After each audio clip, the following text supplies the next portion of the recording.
Question number कौन सा करना है?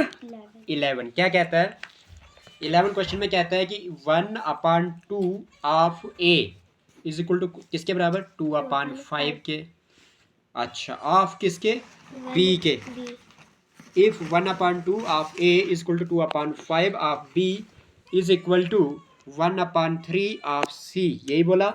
अब बोलता है कि आप बताओ मुझे a is to b is to c किसके बराबर होगा, है ना जी।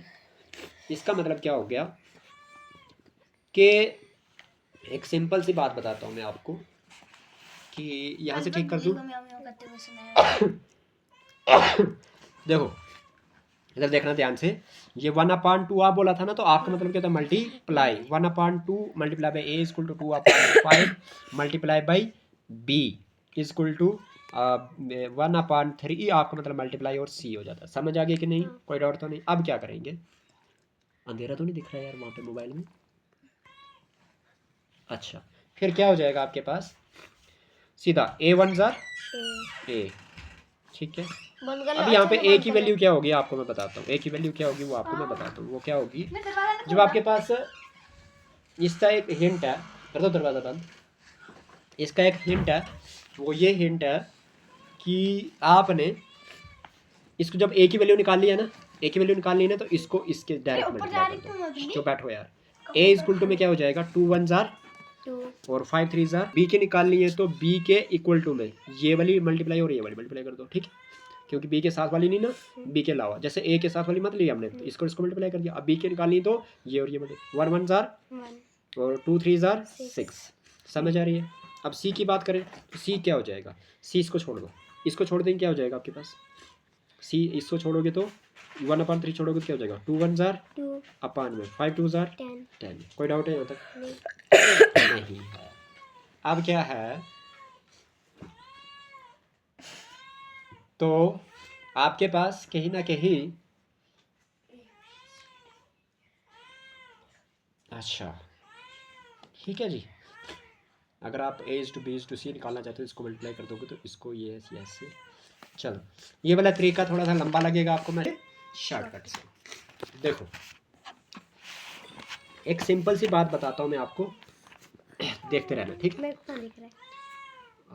आप इधर चले जाओ, ठीक है। बात नहीं करना था। 1/2 of a equal to 2/5 of b and 1 equal to 1/3 of c, यही था। आपको निकालना a is to b is to c, यही निकालना है ना। कोई परेशानी तो नहीं यहाँ तक? क्या मैं इसको 1/2 आपकी जगह मल्टीप्लाई बाई ए लिख सकता हूँ, इक्वल टू में 2/5 आपकी जगह पे मल्टीप्लाई बाई बी लिख सकता हूँ, इक्वल टू 1/3 आपकी जगह पे मल्टीप्लाई और सी लिख सकता हूँ। यहाँ तक कोई परेशानी बेटा नहीं है।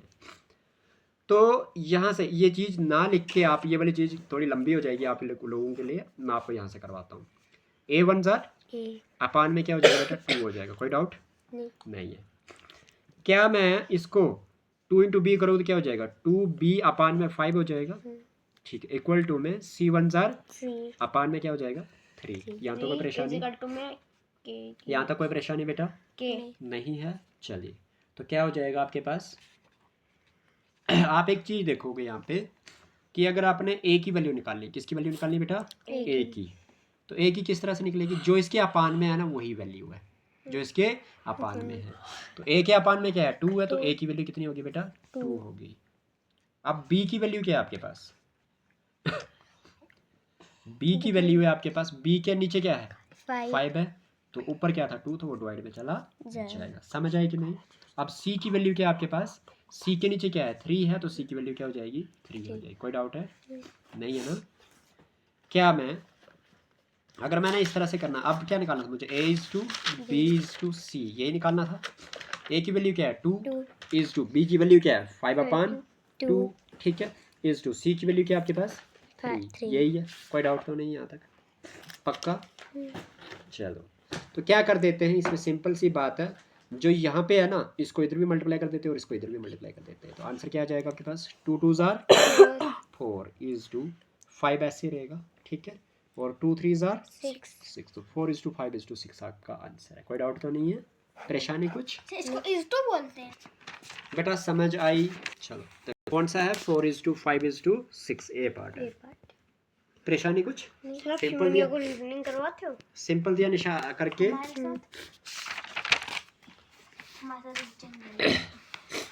अब क्वेश्चन नंबर कौन सा निकालेंगे बेटा?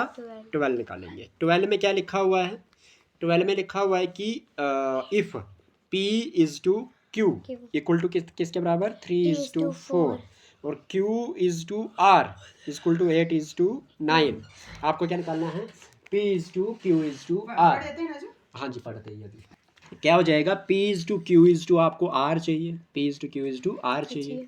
अब बेटा मुझे बताओ P upon Q, P is to Q का मतलब क्या होता है? P अपान Q होता है ना। इक्वल टू में Q इज टू R का मतलब क्या होता है? Q अपान R होता है ना। क्या मैं इसको इस तरह से लिख सकता हूँ कि P अपान Q की जगह पे लिखूंगा मैं 3/4, ठीक है। इक्वल टू लिख के Q अपान R की जगह लिखूंगा मैं 8/9। अब बताओ मुझे ये भी Q की वैल्यू और ये भी Q की वैल्यू। अब बड़ा कौन सा Q? 8। तो इसको भी 8 बनाने के लिए मल्टीप्लाई किससे करना पड़ेगा? 2 से। इधर भी मल्टीप्लाई किससे करने रहेंगे? 2 से। तो अब आपके पास P अपान Q जो होगा वो किसके बराबर आ गया? 3×2 = और 4×2 = 8। इधर 8 ऐसी और ये 9 ऐसी। तो मतलब ये हुआ कि P is to Q is to R अगर आपको बोलना है तो P की वैल्यू आ गई आपके पास 6 इज टू Q की वैल्यू आ गई आपके पास 8 इज टू R की जगह पे क्या है आपके पास? 9 है। कोई डाउट तो नहीं है? 6 इज टू 8 इज टू 9 जो है बी पार्ट। बताओ टफ है बेटा? नहीं है। क्वेश्चन नंबर 13 करें। 13 कहता है अगर 1 इज टू 9 प्रोपोर्शन है। क्या है? किसके बेटा? 9 इज टू X के। आप बताओ किसके बराबर होगा ये? ठीक है। अब मुझे बताओ कैसे करते हैं हम इसको? 1/9 है बेटा इक्वल टू इधर क्या लिखेंगे? 9/X। अब 1 को मल्टीप्लाई किससे करें तो 9 होता है? 9 से करेंगे, है ना जी। तो 9 को किससे मल्टीप्लाई करना पड़ेगा? 9 से। अगर ऊपर 9 से किया इधर भी 9 से तो 1 9 जार 9 तो 9 9 जार 81। तो विच इंप्लाइज आपके पास X की वैल्यू क्या आ गई? 81 आ गई। एक तरीका ये है, एक तरीका ये है। दूसरा तरीका क्या है? दूसरा तरीका ये है कि 1/9 इक्वल टू में क्या था? 9/X था।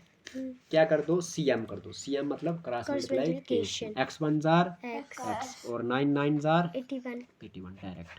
समझ आएगी नहीं? इसको इधर मल्टीप्लाई, इसको इधर मल्टीप्लाई, दोनों छोटे हैं ना। समझ आएगी नहीं?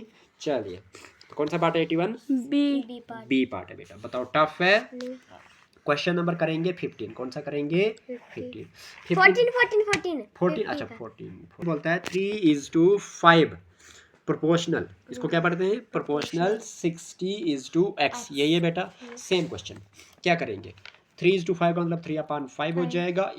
प्रोपोर्शन का मतलब इक्वल टू होता है। इधर क्या हो जाएगा? 60 में X। यही होगा। हम क्रॉस मल्टीप्लिकेशन कर देंगे। X इंटू 3 क्या हो जाएगा? 3X हो जाएगा। इक्वल टू में क्या हो जाएगा? 5 इंटू 60 हो जाएगा। कोई डाउट है? नहीं है। 3 1 जार 3 2 जार 6 1 0 7 में। तो X की वैल्यू कितनी आ गई बच्चा? 5 2 जार 10 होता है ना। तो 1 0 7 कौन सा पार्ट है?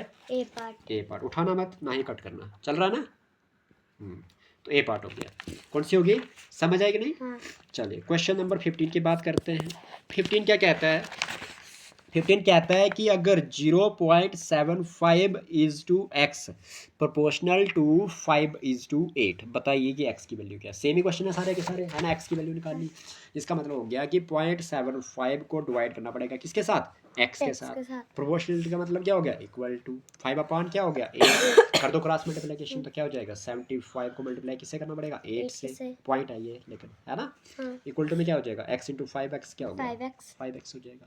कर दो ना मल्टीप्लाई किससे? 75 अपॉन में क्या हो जाएगा? 10 हो जाएगा, है ना। क्योंकि पॉइंट के बाद 1 और 1 2 जीरो तो 2 जीरो लगेंगे, 100 हो जाएगा, है ना।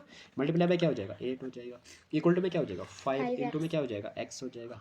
5X लिखो या मल्टीप्लाई में X लिखो, बात एक ही है। अब क्या करेंगे? 5 से इसको डिवाइड कर देंगे। न्यूमरेटर को डिवाइड करता है। तो 5 1 जार 5 बचा 2 हो गया 25 5 5 जार 25। तो आपके पास ये 15 अपॉन 100 हो। इधर क्या बचा? 8 सीधा मल्टीप्लाई कर दो। 15 मल्टीप्लाई 8 डिवाइड बाई 100, है ना।